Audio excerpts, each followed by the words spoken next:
sayyidina wa maulana Muhammad. Wangi kemil wa kumawi cerita Yusuf ini toman-mane kinore tamangku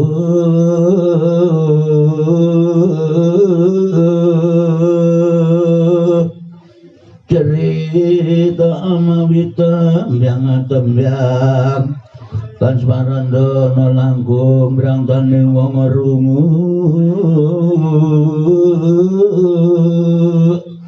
tutur Nabi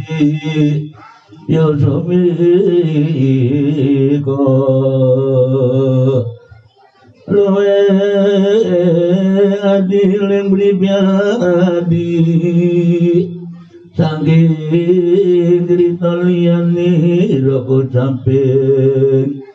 jero satolime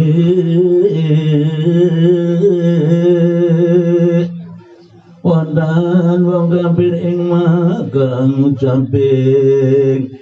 ya Muhammadun nanggo wa tulis wagu